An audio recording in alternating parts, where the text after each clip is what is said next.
प्रिय छात्रों, मैं रेखा सक्सेना डॉक्टर देवेंद्र पाल सरस्वती विद्या मंदिर इंटर कॉलेज बेदारी से आज आपके सामने लेकर उपस्थित हूँ कक्षा 6 पुस्तक उदिता की रसखान रहित पाठ सवैये।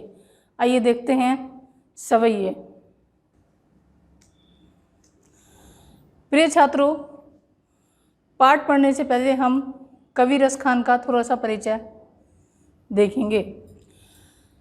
कृष्ण भक्ति की पराकाष्ठा करने वाले रसखान कवि का अत्यंत महत्वपूर्ण स्थान हिंदी साहित्य में है। इनका जन्म 1548 ईस्वी में उत्तर प्रदेश के हरदोई जिले के पिहानी नामक गांव में हुआ था। इनका मूल नाम सैयद इब्राहिम था और इनके पिता का नाम गन्ने खां था। इनके पिता गन्ने खां भी अपने समय के एक मशहूर कवि थे और उन्हें खान की उपाधि प्राप्त थी। इनकी माता, जो कि एक समाज सेविका थी, उनका नाम मिश्री देवी था। कृष्ण भक्ति को अपने जीवन का उद्देश्य मान चुके रसखान ने गोस्वामी विट्ठलनाथ से शिक्षा प्राप्त की और ब्रजभूमि में जाकर बस गए। तत्पश्चात 1628 ईस्वी में ब्रजभूमि में इनकी मृत्यु हुई। इन्होंने श्री कृष्ण को लेकर भी बहुत साहित्य लिखा है। मथुरा जिले में महावन में इनकी समाधि भी बनाई गई है और इनकी सबसे प्रसिद्ध रचना सुजान रसखान और प्रेम वाटिका है। आइए देखते हैं इनका लिखा हुआ पाठ सवैये।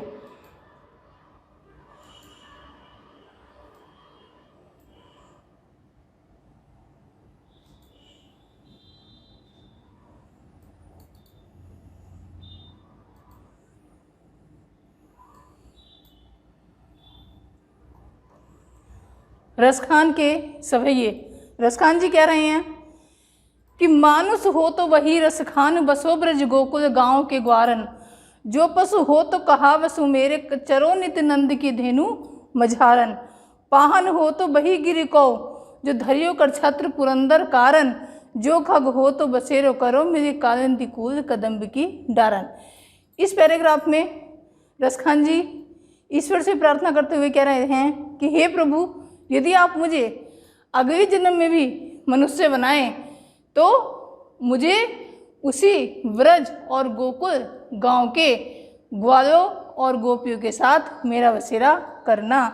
जो पशु हो तो कहा वसु मेरे, चरो नित नंद की धेनु मजारन। और कह रहे हैं कि अगले जन्म में यदि आप मुझे पशु का जन्म देते हैं तो कृपा करके मुझे नंद की धेनु अर्थात गाय ही बनाना, जिसे श्री कृष्ण जी चराने जाया करते थे। पान हो तो वही गिरी को, जो धरियो कर छत्र पुरंदर कारण। और कह रहे हैं कि हे प्रभु, यदि अगले जन्म में आप मुझे पत्थर का जन्म देते हैं तो मुझे उसी पर्वत का पत्थर बनाना जिस पर्वत को श्री कृष्ण ने अपनी उंगली पर धारण किया था। ठीक है, आगे कह रहे हैं जो खग हो तो बसेरो करो, मेरी कालिंदी कूल कदम्ब की डारन। और कह रहे हैं आगे कि यदि आप मुझे पक्षी का जन्म देते हैं तो हे प्रभु, कृपा कर मेरा बसेरा उसी कदम्ब की डार पर करना जो कालिंदी कहते हैं यमुना को, यमुना नदी के किनारे पर स्थित है। आगे देखेंगे। धूरी भरे अति शोभित श्यामजू, जैसी बनी सिर सुंदर चोटी। खेलत खात फिरे अंगना, पग पैजनिया कटिपीरी कछौटी। या छवि को रसखान बिलोकत, बारत काम कलानि जिकोटी। काग के भाग कहा कहियो, हरि हाथ से ले गयो माखन रोटी। कह रहे हैं इस पैराग्राफ में रसखान जी कि धूरी भरे अति शोभित श्याम जी, कि श्याम सुंदर धूल से सने हुए अत्यधिक सुंदर दिखाई दे रहे हैं। तैसी बनी सिर सुंदर चोटी, और वैसे ही सुंदर उनके सिर के ऊपर बनी हुई चोटी दिखाई दे रही है। खेलत खात फिरे अंगना, और रोटी के टुकड़े को, छोटे से हैं श्री कृष्ण जी 7-8 महीने के, और रोटी के टुकड़े को हाथ में लेकर अपने आंगन में खाते हुए घूम रहे हैं। पग पैजनिया कटिपीरी कछौटी। पग कहते हैं पैरों को, उनके पैरों में पैजनिया अर्थात पायल ये बज रही हैं, और कटी अर्थात कमर पर एक पीले रंग की कछौटी अर्थात कपड़ा वस्त्र या लंगोटी बंधी हुई है। आगे देखेंगे। या छवि को रस खाने विलोकत, भारत काम कला निजी कोटि। कह रहे हैं कि रसखान श्री कृष्ण की उसी छवि को देखने के लिए भारत काम कला निज कोटि की छहों प्रकार की कलाओं को और कोटियों वस्तुओं को निछावर कर सकते हैं। किसको देखने के लिए? श्री कृष्ण की सुंदर छवि को देखने के लिए। काग के भाग कहा कहिए, हरि हाथ से ले गयो माखन रोटी।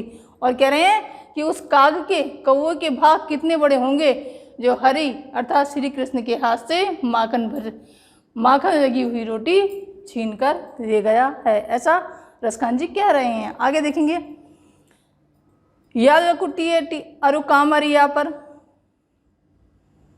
या लकुटी अरु कामरिया पर राज तिहुपुर को तजी डारो। आठों सिद्धि नवो निधि को सुख, नंद की गाय चराए विसारो। रसखान कौविन आखन से ब्रज के बनबाग तड़ाग निहारो। कोटिक होकर धौत के धाम करीर की कुंजन ऊपर बारो। क्या कह रहे हैं श्री कृष्ण जी? देखिए इस पैराग्राफ में कि याला कुटिया रुकामरिया पर, कि इस लाठी और कंबल पर राज तिहुपुर को तजी डारो, कि मैं तीनों लोगों के राज्य को निछावर कर सकता हूँ। आठों सिद्धि नवो निधि, इस संसार में 8 सिद्धियां हैं और 9 निधि हैं। निधि कहते हैं धन को। 9 प्रकार के धन और 8 सिद्धियों को मैं किसके लिए नौछावर कर सकता हूँ? केवल नंद की गाय चराने के लिए नौछावर कर सकता हूँ। उस नंद की गाय के लिए जिस नंद की गाय को श्री कृष्ण ने भी चराया था। आगे देखेंगे, रसखान कौविन आँखन से ब्रज के वन बाग तड़ाग निहारो। और रसखान कह रहे हैं कि हे प्रभु, क्या मैं कभी इन आँखों से ब्रज के वन बागों तड़ाग अर्थात तालाबों को निहार सकता हूँ, देख सकता हूँ। कोटिक होकर धोत के धाम करीर के कुंजन ऊपर वालों। और कह रहे हैं कि करोड़ों सोने से बने हुए राज्य नगर में कुंजन अर्थात इन वृक्ष और लताओं पर निछावर कर सकता हूँ।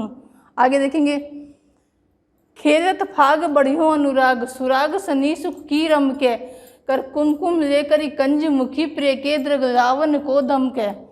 रसखान गुलाल की धुंधर में ब्रजबालन की दुतियों दम के, मनुसावन सांझ लड़ाई के मांझ चहूँ दिसिते चपला चमके। ये जो रसखान का एक सवैया है, ये उन्होंने होली के फाग और सावन की सुंदर दशा को लेकर बताया है। क्या कह रहे हैं? खेलत फाग बढ़ियो अनुराग, कि जब श्री कृष्ण गोपियों के और ग्वालों के साथ फाग खेलते हैं तो उससे उनके मन में और भी अनुराग बढ़ जाता है। सुराग सनी सुख की रम के, और उस अनुराग से और प्रेम से क्या होता है? अत्यधिक सुख मिलता है। कर कुमकुम ले करी कंज मुखी प्रिय के द्रग रावण को धमके। और वो क्या कर रहा है फाग? कि प्रिय के मुख को इस प्रकार धमका रहा है जैसे कुमकुम का फूल चमकता है। अर्थात प्रिय का मुख और प्रिय की आंखें किस प्रकार चमक रही हैं? जैसे कुमकुम का पुष्प होता है। रसखान गुलाल की धुंधन में ब्रजबालन की दुतियों चमके। और कह रहे हैं रसखान जी कि गुलाल से सनी हुई वो ब्रजबालाएं बहुत ही सुंदर प्रतीत हो रही हैं, बिजली की तरह चमक रही हैं। मनो सावन सांझ लड़ाई के मांझ चहुंदी सिते चपला चमके। किस प्रकार? कि जिस प्रकार की सावन की सांझ अर्थात सावन की सांझ में क्या हो रहा है? चारों तरफ बादल छाए हुए हैं और बिजली चमक रही है। रंग से सनी हुई, गुलाल से सनी हुई गोपिकाएं इस प्रकार प्रतीत हो रही हैं। आगे देखेंगे, खेलत फाग रखियो पिए लाठी को, तामुख की उपमा कहीं दीजिए। देखत ही बनी आवे भले रसखान, कहाँ जो बार न कीजे। ज्योतियों छबीली कहे पिचकारी रे, एक रही यह दूसरी लीजे। त्यों तो छबीलो छके छवि छाकसो, हरे हंसे ने टरे खरो भीजे। उसी सुंदर दशा का वर्णन करते हुए रसखान जी कह रहे हैं कि फाग खेलती हुई और रंग में भीगी हुई उन सुंदर कन्याओं के मुख इस प्रकार दिख रहे हैं कि जिसकी कोई भी उपमा नहीं दी जा सकती। ऐसा रसखान जी कह रहे हैं और ऐसा लग रहा है जैसे बार बार उनके मुख को ही देखते रहें। त्यों तो छबीली कही पिचकारी एक रही यह दूसरी लीजिए। और कह रहे हैं कि एक गोपिका एक पिचकारी लेती है और दूसरी गोपिका दूसरी पिचकारी लिए हुए क्या करती है? त्यों तो छबीलो छको छवि छाकसो, हरे हंसे ने टरे खरो भीजे। और एक दूसरे पर वो पिचकारी से एक दूसरे को गुलाल और रंग लगा रही हैं। इस प्रकार उन्होंने होली के सुंदर दृश्य का वर्णन किया है।